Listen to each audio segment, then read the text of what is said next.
సంక్రాంతి పండుగ హడావిడిలా సంక్రాంతికి విడుదలైన సినిమాలు కొత్త మలుపు తీసుకోబోతున్నది అని అంటున్నారు. ఇక అందులోనూ ఈ 3 ఆటలు గిట్లా మన దిల్ రాజే ఆడుతున్నాడు కాబట్టి గదొక విశేషం అనే చెప్పుకోవాలి. అయితే 2 ఆయన నిర్మాణంలో వచ్చినా కానీ మరొకటి డాకు మహారాజ్ మటుకు నైజాం హక్కులు కొనుగోలు చేసుకొని తెలివిగా విడుదల చేసిండు.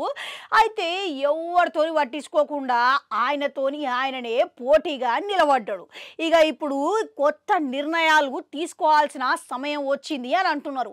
ఎందుకంటే భారీ అంచనాల నడుమున విడుదలైన గేమ్ చేంజరు మొదట్లో ఆధిపత్యం చెలాయించినప్పటికీ ఇక ఆ తర్వాత జనాలు ఎవరైతే ఉన్నారో ఇక వాళ్ళ టాకును బట్టి జనాలు థియేటర్ల తగ్గుముఖం పట్టడం మొదలైంది. ఇక మరోపక్క 2 రోజుల వ్యవధిలోనే విడుదలైన డాకు మహారాజ్ ఏమో మాస్ అభిమానులను ఆకట్టుకుంటే ఆ తర్వాత విడుదలైన సంక్రాంతికి వస్తున్న సినిమాను క్లాస్ అభిమానులతో పాటుగా కుటుంబాలందరినీ ఆకట్టుకొని మంచిగా దూసుకోబోతున్నది.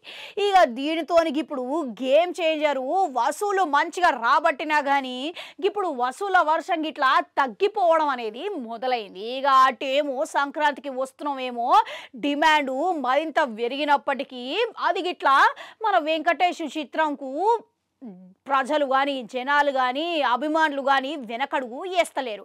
ఇక డాకు మహారాజ్ గిట్లా గదే విధంగా కథ పరంగా మంచిగున్నది కాబట్టి సానుకూలంగా ముందుకు నడుస్తూనే ఉన్నది. ఇక గేమ్ చేంజరు ఇక థియేటర్ల దగ్గర జనాలు మాత్రం ఖాళీ అయిపోయాయి. ఇక అందుకే ఆయన 2 నిర్మాణంలో వచ్చిన సినిమాలు చూసుకుంటే ఒక సానుకూలత వెంచనికనే ఆయన ఒక కఠినమైన నిర్ణయం తీసుకోవాల్సి వచ్చింది అని అంటున్నారు. అదేంటంటే సంక్రాంతికి వస్తున్నాము సినిమాకు థియేటర్లు వెంచి గేమ్ చేంజర్కు ఇక ఈ శని ఆదివారాల జరంత థియేటర్లు తగ్గించాలి అని ఆయన భావిస్తున్నట్లుగా తెలుస్తున్నది.